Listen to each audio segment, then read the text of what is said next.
இருந்து நாள் ஒரு நற்சிந்தனையாக மே 6ஆம் தேதியான இன்று மனம் வெளுக்க மருந்து என்ற தலைப்பை குறித்து சிந்திப்போம்.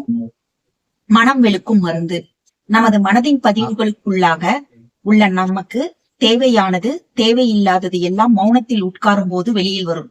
இதில் எது நமக்கு தேவையில்லாதது, துன்பம் செய்வது என்பதை தெரிந்து கொண்டு அதையெல்லாம் குறித்துக் கொள்ளுங்கள். இந்த செயலை திருத்திக் கொள்வேன், இவரது பேரில் விரோதம் இருக்கிறது, அது தேவைதானா தேவையில்லையா என கண்டு அவர்களை நினைக்கும் போதெல்லாம் வாழ்த்திக் கொண்டே இருந்தால் 2-3 நாட்களுக்குள்ளாக அந்த விரோதமே இருக்காது. அம்மாதிரியான எண்ணங்களால் ஏற்பட்டுள்ள பதிவுகள் எத்தனை வைத்திருக்கிறீர்களோ அதையெல்லாம் எடுத்து வழித்து எரிந்துவிட வேண்டும். அப்போது மனம் தூய்மையாக இருக்கும். மறுபடியும் அந்த பதிவுகள் எண்ணத்தில் மேலோங்கி வந்தால் மறுபடியும் சங்கல்பங்களை போட்டு சரிபடுத்திக் கொள்ளலாம். மனம் வெளுக்க மருந்து உண்டு. வினை தூய்மை வேண்டும் என்று சொல்வார்கள். வினை தூய்மைக்கு முன்னதாக மன தூய்மை வேண்டும். மன தூய்மைக்கு மௌனத்தை விட ஒரு சிறந்த பயிற்சி வேறு இல்லை. எங்கே வேண்டுமானாலும் மழை பெய்யலாம். அந்த மழை எங்கே போய் நிற்கிறது என்று பாருங்கள். பள்ளம் எங்கே இருக்கிறதோ அங்கே போய்தான் அந்த மழை நீர் நிற்கும். மௌன காலங்களில் நாம் ஜீவகாந்த சக்தியை சேகரிக்கிறோம். செலவு செய்யாமல் மௌனத்தில் அப்படியே ஜீவகாந்த சக்தி சேருகிறது. அந்த சக்தி அழுத்தம் பெறும்போது உடலுக்குள்ளாகவே தேங்கி நிலைத்து நிற்கும் அப்படின்னுட்டு மகரிஷி அவர்கள் சொல்றாங்க. இப்ப நம்ம துணியை நம்ம வெளுக்கிறோம், வெள்ளாவில போட்டு வெளுக்கிறோம். இப்ப மனசை எப்படி வெளுக்கிறதுனா தூய்மையாக வைத்துக் கொள்வது. இந்த இடத்துல வெள்ளை நிறம் என்பதை குறிப்பிடாது இல்லையா? மனதை எப்படி தூய்மையாக வைத்துக் கொள்வது? நமக்கு பதிவுகள் இருக்கு. பதிவுகள்ல 2 இருக்கு, நல்வினை பதிவுகள், தீய வினைப்பதிவுகள், தீவினை பதிவுகள். அந்த நல்வினை பதிவுகள் திருப்பி திருப்பி வரும்பொழுது நமக்கு அது நல்ல செயல்களாகவே நம்மளுடைய வாழ்வுல நம்ம இன்பமாகவே நம்ம என்ன பண்ண முடியும்னா அனுபவிக்கும். மௌனத்துல உட்கார்ந்தாதான் நமக்கு தேவையில்லாதது வரும் அப்படின்றது கிடையாது. நம்மளுடைய எண்ணங்களாக செயல்களாக ஒரு அகக்காட்சி வந்து கொண்டே இருக்கும் அப்படின்றது கிடையாது. மௌனத்தில் இருந்தாலும் வரும் அப்படின்னு சொல்லிட்டு மகரிஷி அவர்கள். அப்போ அந்த மௌனத்தில் உட்காரும் பொழுது அப்படி தேவையில்லாதது வந்து கொண்டே இருக்கும்போது எது தேவையானது எது தேவையில்லாதது அப்படின்னுட்டு நம்ம தான் அதை பிரித்து உணர்ந்து தேவையில்லாததை ஒதுக்கி விட வேண்டும் அப்படின்னு சொல்றாங்க. இப்ப நமக்கு வந்து ஒரு இன்றைய சமூக சூழல்ல பாத்தீங்கன்னா நாம நல்லவர்களாக மற்றவர்களிடம் பழகும் போது கூட அவர்கள் எந்த கோணத்தில் நம்மளை பார்ப்பார்களோ தெரியாது, அழைப்பார்களோ தெரியாது. அவர்களுக்கு நாம் கெட்டவர்களாக கூட தோன்றுவோம் இல்லைங்களா? அப்போ நமக்கும் அவர்களுக்கும் இடையே ஒரு ஒத்த அலை இருக்காது. அப்போ அந்த மாதிரி தருணங்கள்ல கூட மகரிஷி அவர்கள் என்ன சொல்றாங்கன்னா, வாழ்த்துங்க, தியானத்தில் இருந்து வாழ்த்துங்க, வாழ்த்தி கொண்டே இருந்தால் உங்களுக்கு அதற்கான விடை கிடைக்கும். அவங்களும் உங்களுக்கும் இடையில ஒரு ஒத்த உறவு ஏற்படும், ஒத்த தன்மை ஏற்படும்.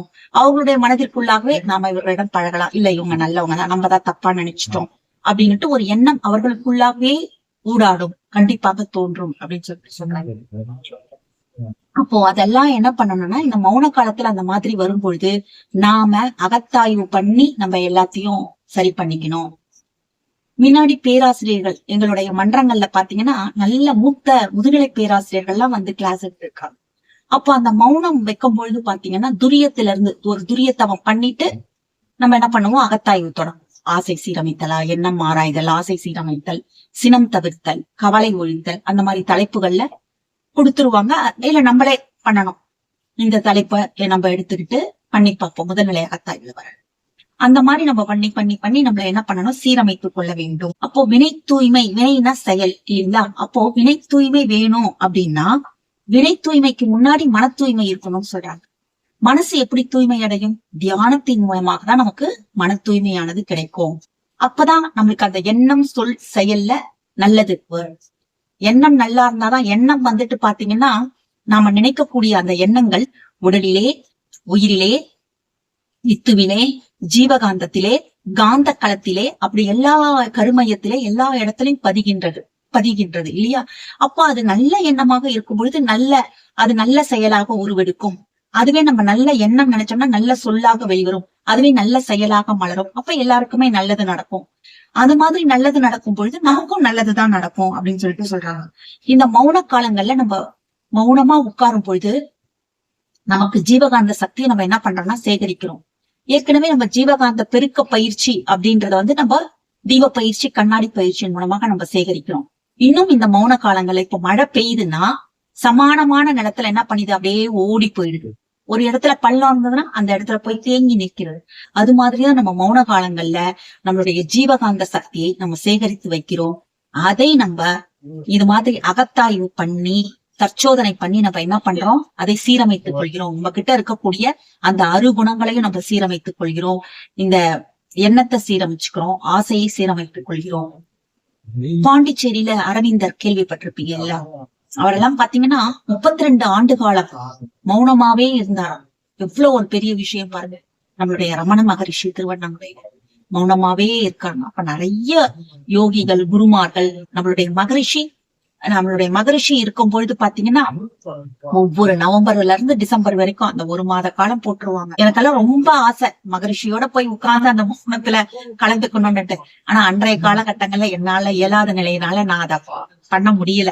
ஆனா இப்பெல்லாம் நான் நினைச்சு பாக்குறேன், அப்பெல்லாம் மகரிஷியோட இருந்திருந்தா எவ்வளவு நல்லா இருந்திருக்கும் அப்படின்னு சொல்லிட்டு நிறைய இப்பவும் கூட நம்மளுடைய ஆழியார்ல பாத்தீங்கன்னா எல்லாரும் வராங்க, எல்லாரும் மௌன காலங்கள்ல கலந்துக்கிறாங்க, மௌனத்துல இருக்கிறாங்க. ஒரு நாள் மௌனம். நம்ம வீட்டுல இருக்கக்கூடிய இல்லத்தரசிகள் கூட நம்ம என்ன பண்ணலாம், ஹவுஸ் ஒய்ஃபா இருந்தா கூட நம்ம எல்லா வேலையும் முடிச்சுட்டு 1 மணி நேரமாவது நம்ம அந்த மௌனத்துல இருந்து ஏதாவது ஒரு மகரிஷியோட புத்தகங்களை படித்து அந்த அந்த கருத்துக்கள் படியே அந்த கருத்துக்களை நம்ம மனதால அசை போட்டாலே போதும்.